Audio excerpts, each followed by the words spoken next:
Bismillahirrahmanirrahim. Alhamdulillah. Wassalatu wassalamu ala rasulillah. Wa ala alihi wa sahbihi ajmain amma ba'd. Pertanyaan dari saudara Harun berkenaan dengan kapan seorang makmum dikatakan mendapati satu rakaat bersama imam.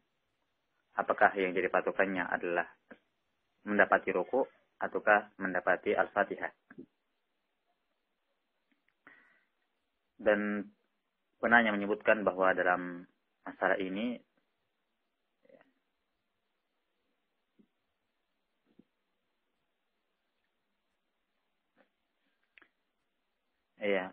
penanya menyatakan bahwa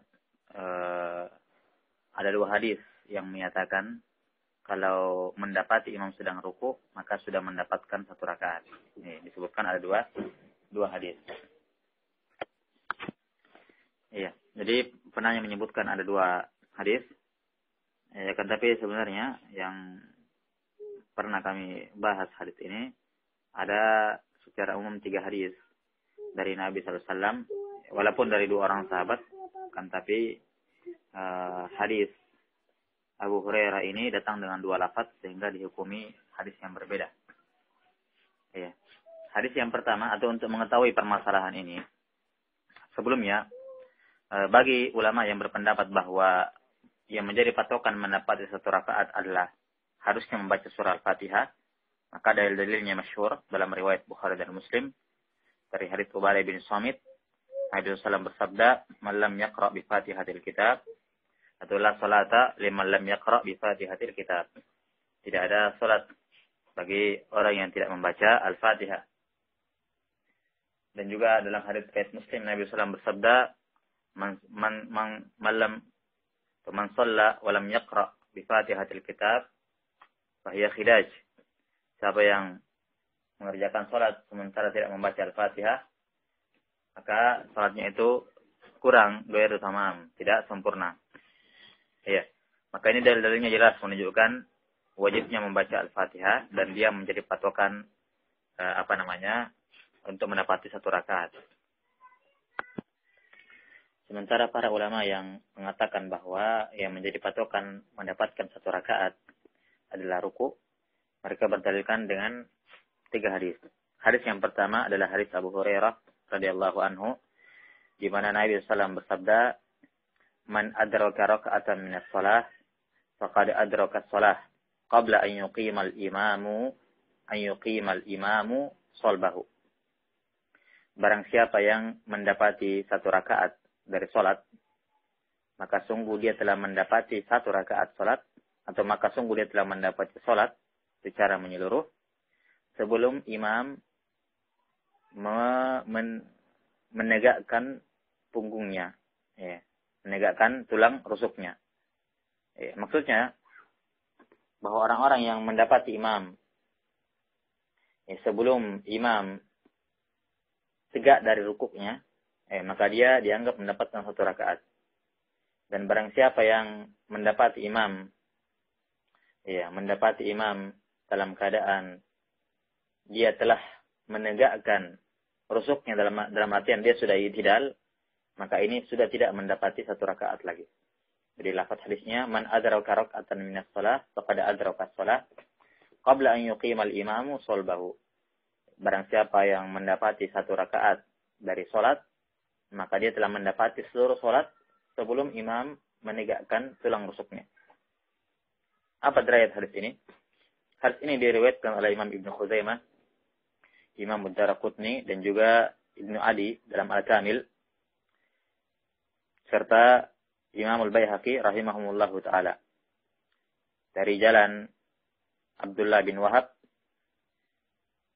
dia berkata, menceritakan kepadaku atau mengabarkan kepadaku Yahya bin Humaid dari Qurrah bin Abdurrahman dari Ibnu Syihab Az-Zuhri.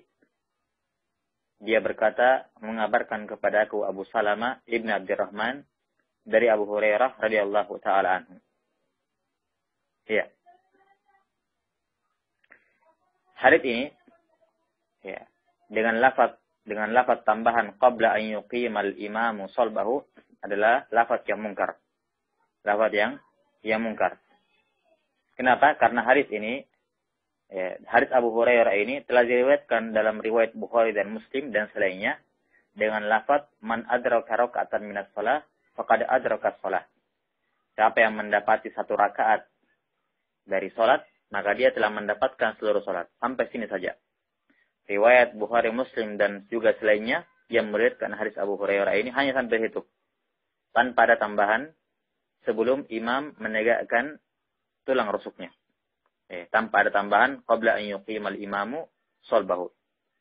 Karenanya lah Ibnu Adi rahimahullah dalam Al-Kamil mengingatkan hal ini bahwa tambahan ini adalah tambahan yang syadz.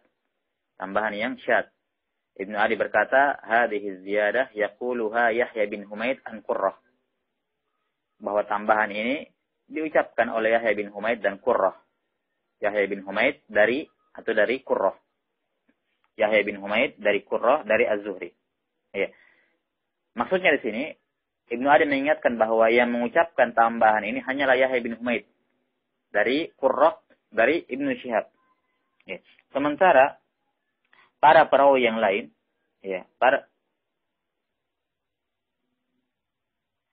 sementara para perawi lain meriwayatkan hadis ini dari Ibnu Syihab hanya sampai pada kalimat faqad adraka shalah tanpa menyebutkan tambahan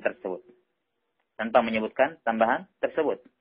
Iya, maka ini Imam Ibnu Adi rahimahullah menghukumnya sebagai lafaz tambahan yang mungkar.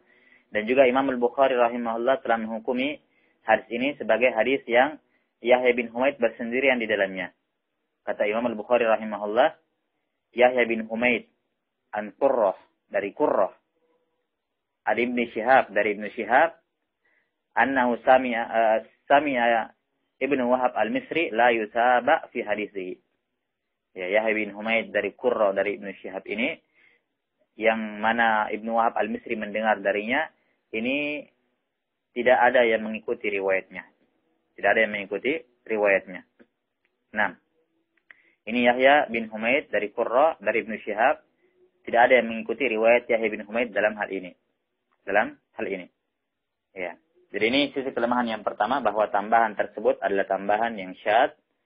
Ya. Bahkan bisa dikategorikan sebagai tambahan yang mungkar, karena Qurrah bin Abdurrahman sendiri adalah rawi yang dhaif dan memiliki beberapa riwayat-riwayat yang mungkar, atau memiliki banyak riwayat yang mungkar, sebagaimana yang tersebut atau nampak dari biografinya dalam kitab Tahdzibut Tahdzib karya Al-Hafidz Ibnu Hajar. Kemudian hadis yang kedua juga dari hadis Abu Hurairah radhiyallahu taala an, akan tapi dengan lafaz dari Nabi SAW bahwa Nabi bersabda, "Idza ji'tum ila sholati wa nahnu sujudun fasjudu wa la ta'udduha raka'ah wa la ta'udduha syai'a wa man adraka raka'ah faqad adraka shalah." Kata Nabi SAW, katanya, "Idza ji'tum ila sholah wa nahnu sujud fasjudu." Jika kalian mendatangi salat sementara kami sedang sujud, maka ikut sujudlah kalian, wala ta'udduha syai'a, dan jangan kamu anggap itu apa-apa. Yani jangan dianggap mendapati rakaat. Wa man adraka raka'ata faqad adraka shalah, dan siapa yang mendapati ruku, maka dia telah mendapati salat. Ya, ini hadis yang kedua. Hadis ini diriwayatkan oleh Imam Abu Dawud, Al-Hakim, Ad-Daraqutni, Ibnu Adi dalam Al-Kamil, dan juga Imam Al-Baihaqi rahimahullahu taala dari jalan Sa'id ibn Abi Maryam. Dia berkata menceritakan kepada kami Nafi' bin Yazid. Dia berkata menceritakan kepadaku Yahya bin Abi Sulaiman Al-Madani dari Zaid ibn Abil Itab dan Sa'id Al-Makburi dari Abu Hurairah radhiyallahu taala anhu. Iya. Ini sanadnya. Dan hadis ini atau sanad ini adalah sanad yang lemah dikarenakan Yahya bin Abi Sulaiman adalah rawi yang dhaif. Ya, Yahya bin Abi Sulaiman adalah dhaiful hadis. Maka hadis Abu Hurairah riwayat Abu Dawud dan selainnya ini juga adalah hadis yang lemah. Apakah bisa dijadikan untuk mendukung hadis Abu Hurairah yang sebelumnya? Ya. Yang nampak tidak bisa dijadikan pendukung. Kenapa? Karena hadis Abu Hurairah yang telah berlalu adalah riwayat yang syadz, tambahan qabla an yuqimal imamu salbahu, sebelum imam menegakkan tulang rusuknya, ini adalah riwayat yang syadz. Dan riwayat yang syadzah, riwayat yang menyelisihi para perawi yang lainnya, riwayat yang syadz, itu tidak bisa mendukung dan juga tidak bisa didukung di dalam ilmu mustalahul hadis. Kemudian hadis yang terakhir, hadis yang ketiga, adalah hadis Mu'adz bin Jabal radhiyallahu taala anhu dari Nabi sallallahu alaihi wasallam, di mana Nabi bersabda, "Man wajadani qa'iman aw qa'idan aw sajidan aw raki'an falyakun ma'i ala tilkal hal wa la ya'taddu bis-sujud hatta yudrika raka'atah." Barang siapa yang mendapati saya sedang berdiri, yakni mendapati sedang salat, sedang berdiri dalam salat, sedang salat dan dia mendapati saya dalam keadaan berdiri atau sedang duduk atau sedang sujud atau sedang ruku, maka hendaknya dia langsung masuk mengikuti saya dalam keadaan seperti tadi. Dan jangan dia anggap mendapati satu rakaat dengan sujud. Jangan dia anggap dia mendapati satu rakaat dengan sujud sampai dia mendapati ruku.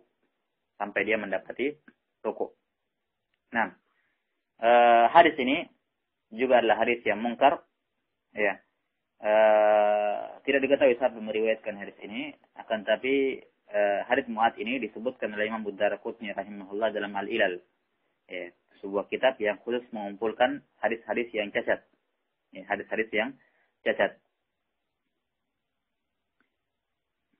Disebutkan oleh Imam Ad-Darqutni dalam Al-Ilal dari hadis Abdul Aziz ibn Rufai dari Ibnu Abi Lailah dari Mu'adz ibn Jabal. Ya, dan ini merupakan hadis yang mungkar. Ini merupakan hadis yang mungkar. Kenapa? Karena hadis Abdul Aziz bin Rufai ini, Abdul Aziz bin Rufai, ya, murid-muridnya berbeda pendapat dalam meriwayatkan hadis ini, atau berbeda cara periwayatan. Ya. Murid beliau yang pertama, murid Abdul Aziz ibn Rufai, yang bernama Abdurrahman ibn Amr bin Jabalah, meriwayatkan hadis ini dari siapa namanya?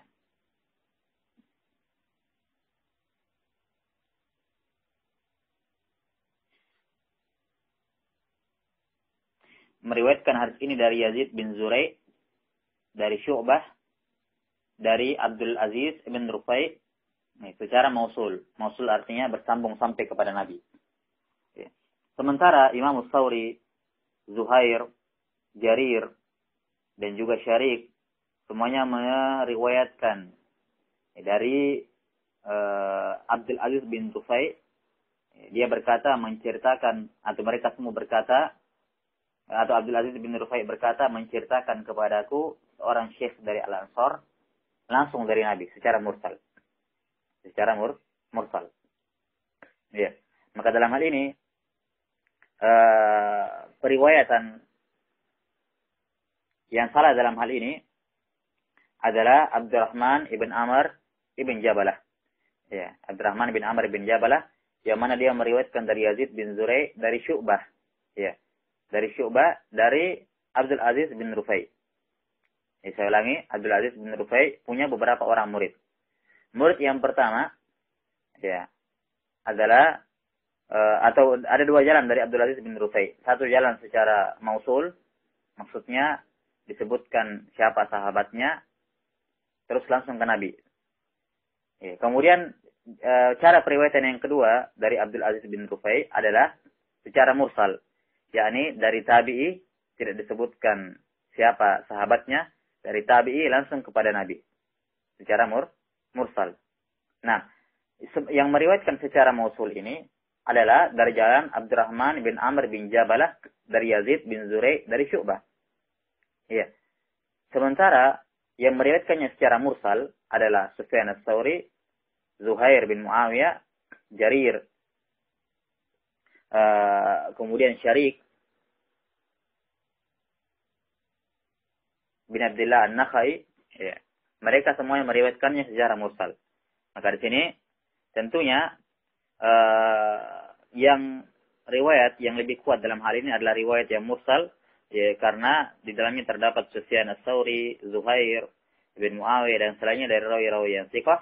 Sementara Abdurrahman bin Amr bin Jabalah ini adalah rawi yang matruk, seperti yang dikatakan oleh Imam Ad-Darqutni. Ad-Darqutni mengatakan bahwa Abdurrahman ibn Amr bin Jabalah adalah rawi yang matruk, yakni yang ditinggalkan hadisnya. Ya.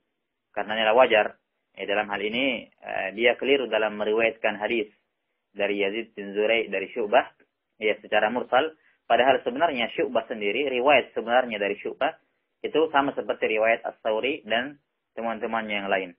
Maka dalam hal ini jelas yang bersalah adalah Abdurrahman bin Amr ibn Jabalah ya, yang keliru dalam meriwayatkan hadis Syu'bah. Ya, dia kira bahwa Syu'bah meriwayatkannya secara mausul, padahal yang benarnya Syu'bah juga meriwayatkannya secara mursal, sama seperti Sufyan Ats-Tsauri dan selainnya. Wallahu a'lam bishawab. Karena ialah yang nampak dari ketiga hadis ini tidak ada satupun hadis yang sahih dan tidak bisa saling menguatkan satu sama lain. Karena ialah semua hadis-hadis yang menunjukkan bahwa yang menjadi patokan mendapati satu rakaat adalah ruku, semuanya adalah hadis yang lemah, tidak ada hadis yang sahih. Ya, dan sekaligus itu menunjukkan bahwa pendapat yang kuat dalam masalah ini adalah pendapat yang pertama, yang mengatakan bahwa yang menjadi patokan didapatinya satu rakaat atau tidak, patokannya adalah membaca Al-Fatihah bersama imam berdasarkan sabda Nabi, "Man lam yaqra bi Fatihatil Kitab," atau "La salata liman lam yaqra bi Fatihatil Kitab." Tidak ada salat bagi orang yang tidak membaca Al-Fatihah. Demikian secara ringkas, wallahu a'lam bishawab.